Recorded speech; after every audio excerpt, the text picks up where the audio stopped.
Welcome back to the 305K podcast. We are breaking down the US Grand Prix and starting the fall season for the F1 final leg as we approach the final race in Abu Dhabi. It's the second US race of three, probably the best one that we have. I mean, it's a great track. It's a great race every year, and a great championship battle to go along with it. So, we did skip a full review of the Singapore race, but there wasn't all that much to review. It was pretty boring, and we had a week off. So we'll go over it a little bit here before we preview. But super Yeah, exciting weekend. it wasn't that great of a race. Tucker's finally turned the lights back on, and what was Yeah, an incredible intro. it's daytime again. It is daytime again. But it wasn't that entertaining of a race. I was very happy to see George Russell come out and win the race. I wasn't really expecting that, and clearly wasn't reflected by my predictions or Ava's predictions. But the thing that really, and I was talking to Tucker about, was the papaya rules and how Lando was dodging Max on his opening couple first corner, and he hits Oscar, or almost hits Oscar. Oh, And he definitely hit him. he hit, I mean, he hit him. Oscar was on the radio, and McLaren for like the sixth or seventh time this year, and it's just they just love Lando. Yeah. I literally. Well, I definitely everyone knows where I stand on Lando Norris. I really don't like him. But in this case, I actually kind of side with him. Oscar was complaining, kind of asking for the place back. I think it's hard racing, and I think he has the right to be unhappy because I think that there was some amount of talk within the team. I think, from what I understand, Oscar was kind of under the impression that first lap they would keep it relatively clean, just because kind of Don't But I crash think out. in terms of racing, it's hard, but I think it's fair, and it's a really tough move that he pulled off, and he actually gave Oscar a pretty big tag on the side. Yeah. When you watch the onboard from Oscar's point of view, you can tell why he's unhappy on the radio. But I think, in my opinion, I think they've done too much babying with the two of them. They're Formula One drivers. They're the Yeah. pinnacle of the sport. You got to let them fight. No, I completely agree. I think they've babied them too much to the point where now they just complain and complain and complain whenever they have some sort of issue. And I think you're right. I think Oscar has a point. I think Lando has a point of first lap, like trying to not crash out on the first lap. So Hmm. I think I honestly almost want to put the blame on McLaren for all of this, to the Yeah, fact where they've, as you said, just babied them to the point where they think they can complain about anything. That being said, I think from Oscar's perspective, yeah, it's pretty unfair that we Lando's getting all this special treatment, all this yeah, and he oh, hasn't don't got it. pass him this, and this. So I don't know. I think it's not a great situation. I've said it all season. I really have disliked the way McLaren have handled that entire situation. Yeah, I think my general opinion has always been pro Oscar, but I do think that he's struggled a little bit the last couple races, and it does make me question. You're having a light Crap. show. Yeah.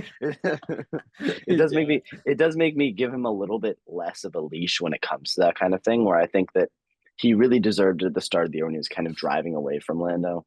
And, those decisions were kind of like almost charity to Lando. But I think at this point, I don't think he raced better than Lando last weekend, and definitely not the weekend before. And I think that he's the one responsible for that gap closing. And it's now that we are in a position where McLaren have officially gotten the constructors championship. I really hope that they say, shackles off, let them go at each other, and kind of Abs- just all out race, because that's what everyone wants to see. And I think that's what they want to do too. mm-hmm. I Mm-hmm. mean, they're professionals. Yeah, no, I really do think that as well. And I think the point of the constructors now being locked up is a really interesting point, because now Mhm. McLaren can't be like, oh, well, we need both of you guys to the finish. It's like, no, now it's just both of us to Yeah, the finish. And I'm completely in agreement with you. Like, I would love to see just hard racing till the end. like Lewis and Hmm. Max at the end of 2021. I know we keep bringing that up, Yeah, but of that's course. the closest we've had to this in a like what Hmm. 5 years, 4 year span now. So Yeah. I would love to see because I mean at the end they were just throwing punches at each other. Um, from Hmm. Russia to Brazil to like I mean it was just Silverstone awesome too. Yeah. racing. And like every Monza. time you turn on an F1 race that like near that like last 10 race stretch, you know you were going to get great racing. Yeah. And I hope it's like that, like going Well, I forward. think personally, I had this impression that I thought Oscar Piastri was kind of in that same category that we put Lewis and Max, and not in the sense that he's gotten there, but I think that he has the talent to get there. Um, but these last two races and kind of the few races before it, I'm kind of pulling back on that, and I do think that this championship fight has been so car based. And if Max gets back into it, I think it proves my point where I don't think Lando Norris deserves this championship. And I think that Oscar semi deserves it, but I think that he still needs to prove himself more to me. Yeah. Um, he did it for about a 10 race stretch, and it was very impressive. But I still think he's made too many mistakes. I don't think he showed the straight pace, talent, awareness, racecraft that Max showed us, or that Lewis showed us for about a 10-year period. So I'm Yeah. still looking for more from him. Yeah, absolutely. And you know, I think this weekend we'll hopefully get another opportunity to see what they have. Hopefully it'll be a great race. Hmm. Though I think if we want to do something a bit different, we can do a little Yeah, do a because special segment. we've been like if you've kept up with social media at all, there has been a lot of liveries that have dropped. And I Yeah, think they're more there's than half the six. grid. Yeah, Yeah, more more than than half the half grid are the going to be grid. rocking different liveries this weekend. And I It's just gonna think it's gonna look like a tag sale. It's gonna be a little bit ridiculous. It's a little bit like a Halloween party. No one's gonna be what they showed up as. I think it's very interesting. I actually got fooled because Red Bull made a joke about it. But six special liveries is kind of incredible.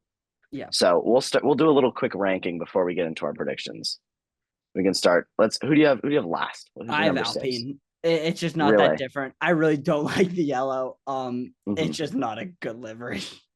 I mean, I think I like the idea of the yellow, but I don't think there's enough of it. I have McLaren last just because I don't like the team. No, I mean it's because I don't think it's very interesting. I don't like the gray livery. I don't think the like gray adds much to it. Yeah, okay. What do you want for five?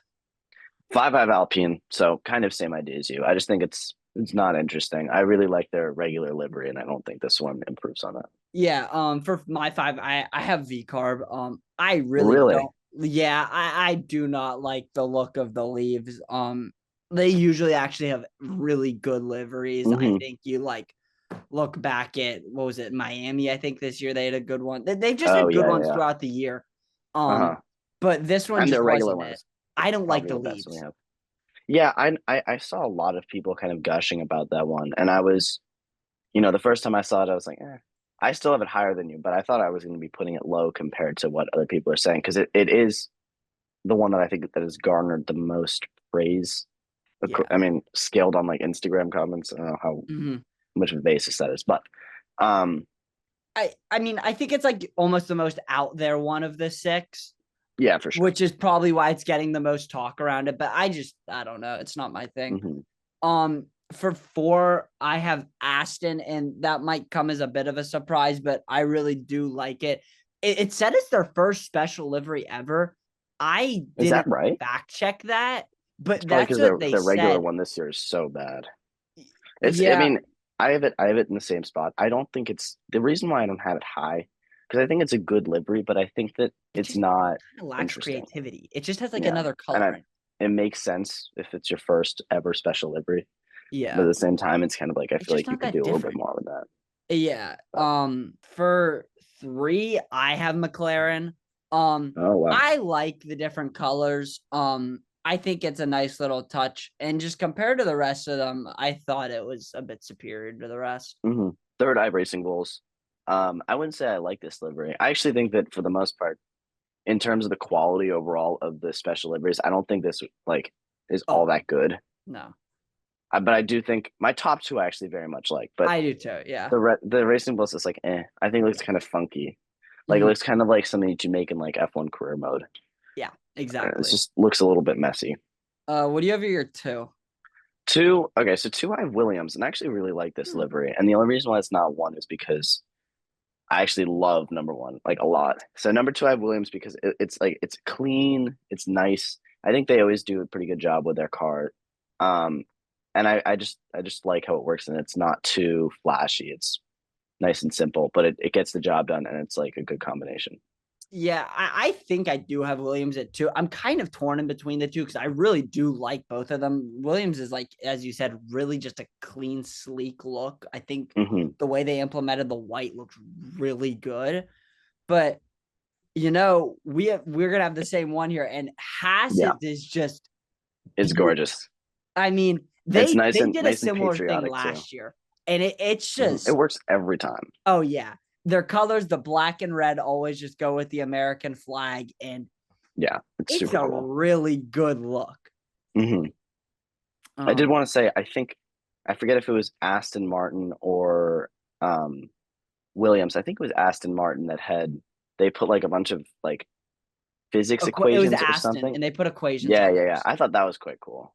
I did as well. I thought that was cool. You mentioned that to me. I didn't actually see that before you mentioned it, but I thought Yeah, that was really cool. I thought that was really cool. Um, Yeah. so All right. yeah, we talked. I mean, it's going to be a great race. It always provides for great racing. I think Yeah. I'm interested to see how this stacks up to Vegas because I really have loved Vegas the past couple like the Yeah, few me years too. it's happened. I think it would be an interesting conversation, even though they really are two like obviously insanely different tracks. Hmm. Like Coda's like this typical racetrack and it has NASCAR even races on it. Um, and then obviously you have the Vegas Strip and you're racing Yeah, down in front of like all the casinos, Bellagio, all that. yeah. Frankly, I actually think that Circuit of the Americas, which is the one this weekend, the US Grand Prix in Austin, Texas, I think that's my favorite track on the calendar. Mm. Um, it's a really wide track. There's a lot of chances to Mhm. overtake. You have a pit straight that's long enough where we see overtakes there. The first corner is super Awesome. uphill. It's a really hard corner to make, but it's also very wide, Yeah. and you've got a lot of chances. Last year, we saw Charles Leclerc take the lead from P4 into the first corner, and then you have the sweeping S's, which are beautiful, down into another DRS zone down the back of the track, even longer than the pit straight. Lots of overtakes happen there. And once again, a wide track going into the hairpin. And then the third sector is windy, but it's technical. It's fun to watch. It's great for qualifying. And it's not too hard for cars to follow it. Ton of overtaking opportunities, lots of action. And I think a challenge and a fun track for drivers as well.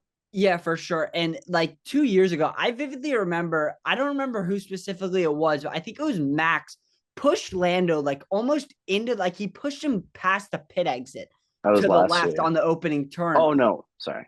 Was that who was I that think it, I him? think it, I think it was last year, yeah. Or was it last year? Oh, it might have been last year. It might have been 2 years ago. But anyways, I vividly remember him just pushing him way over. And I was just like, this doesn't happen any other track off Hmm. that first turn or first like launch almost. But I don't know. I mean, it provides for great racing. I love those S's. And obviously Charles Leclerc at his sunset lap about 3 years ago there that was Yeah. just Yeah. awesome. They do call it the Lyco track. There's a lot of lifting and coasting, which is what that Mhm. stands for. There's a lot of um they save fuel a lot of going into corners off the throttle. So that's just a fun little tidbit. But we should get into predictions. Yep. Saturday is an interesting day. Last year, I believe Max was on pole. Lando almost got it. He was in the front row, almost got it into turn one, but then uh, he went wide and opened the door. Or maybe it was the other way around. I forget. But I don't know about you. I feel like it's going to be one of the two. I have Lando on pole here. I think Max Verstappen has had some tremendous success. And it's not smart to predict like this, but I always do it where I go for the guy who's kind of had a good run of form because I'm like, oh, it'll Mhm. end at some point. So I have Lando Norris. Yeah, I have his teammate as Oscar Piastri. I honestly think you could almost go both guys here, and it'll probably be one of the two. Hmm. But I just think Oscar's coming off a bad run of form here, and I do think he's going to have a good race. I don't really know or have like a great basis for my argument, but like I just think out of the two, I don't know why. I think it'll be Oscar's day on Saturday. Um, Uh-huh. That's interesting. I actually I have a little bit of a pessimistic view of Oscar's weekend this weekend. I think he's struggled for a little bit, and I kind of hope that maybe he'll struggle again so he can like close that championship gap a little bit. But let's go on to who you have winning the race and filling out your podium. Yeah, I have Oscar winning it. I just think it's going to be one of those straightforward weekends where whoever takes pole wins the race. I don't know why, and I feel like if there's any track that's going to be wrong at, it could be this one. But I don't know. I just feel like it could just be a pretty straightforward weekend in terms of the McLarens. Yeah. So I am gonna have Lando following him up as well at second. Just I think it could switch, but I'm gonna go with my gut here and go with Oscar. And then to finish up the podium, I'm gonna have Max. Just having a Uh-huh. solid weekend, but not as quick as the McLarens. So I had Lando Norris on podium. However, I have Max Verstappen winning this race.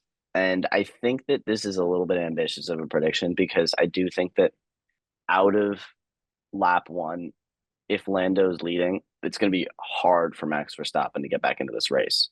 But at the same time, I also do think that he has a chance going into turn one, going into lap one, if he is on the front row or even P3. So I do think that he has a chance. And I really would like to see a little bit of raciness between the two of them. I think Singapore, I don't like as a race. The scene is great, but it's extremely boring. There's not very much overtaking. This track tends to be the opposite. And so I really hope that we see a little bit of action for Verstappen getting the race win. P2, I still have Lando Norris. P3, I had George Russell, but I can't bring myself to have the same podium as Singapore. So I'm going for his teammate. I'm going Kimi Antonelli, who I think is going to have a great weekend here. I think that Mercedes cars look better and better this year. So I think he's going to have a really nice weekend, get himself on the podium. Yeah, so I'm gonna go the complete opposite, and my big flop is actually Kimi Antonelli. Really? Um, I like looking at previous years, I don't really remember the Mercedes. Like at least last year they weren't on the podium. And I Yeah, don't think Lewis was the out. He Ferraris, DNF'd.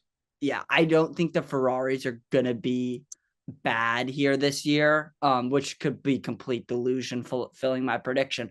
But I just think if there's any of like I guess the big three, big four teams that's not like Yuki Tsunoda, because I find myself picking him as my big flop like every other week. I think it might be Kimi Antonelli. And what's worrying is the last time I picked him for my big flop, it was in the Netherlands, which we all know Yeah, how that went. I don't So want to talk let's about hope that. that doesn't go the same way. But I hate Uh-huh. picking against my team, but that's kind of how I feel might go. Well, you know, I might be getting a little bit of influence from who we had on last week. Um, they say you have to kill your darlings in writing. I'm gonna have to kill my darlings in prediction. I'm going with Charles Leclerc as my big flop, and I have a little bit of justification here. One is that Ferrari have sucked this year, so that's a good justification. Two, I like to think of this as a win-win situation for me. Either I win the prediction or Leclerc is a good race. So it does hurt me to say that, but I'm gonna go with Charles Leclerc.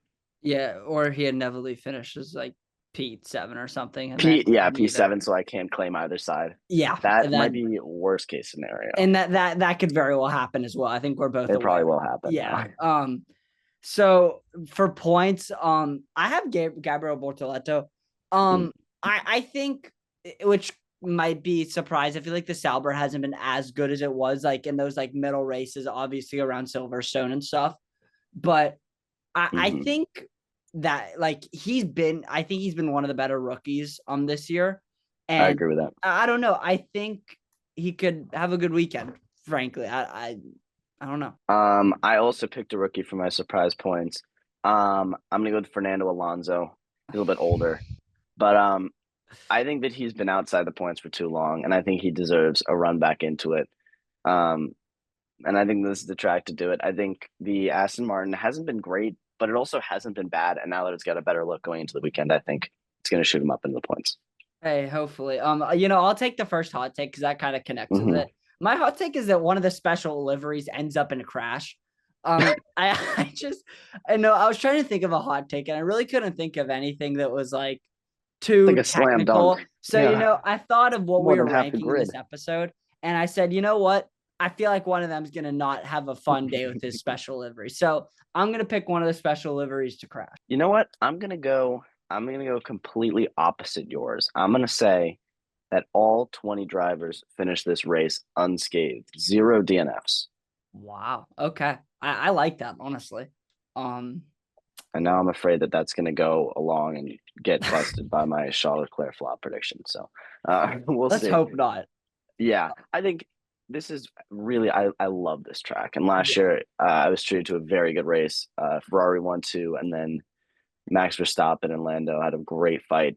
It does lend itself to good racing, and I think that's the biggest point, especially for Singapore. I really do not like Singapore. Yeah. I just think it's so boring, and Ferrari doesn't tend to do well there. So Yeah. maybe Let's there is hope on horizon. Lewis Hamilton finished above, or no, he didn't finish above, but he qualified above and should have finished above Charles Leclerc. So you know, maybe he'll introduce himself in the U.S. I think overall this race is going to be a good one, regardless of whether or not it's got a ton of implications for the championship, which it probably will too. yeah.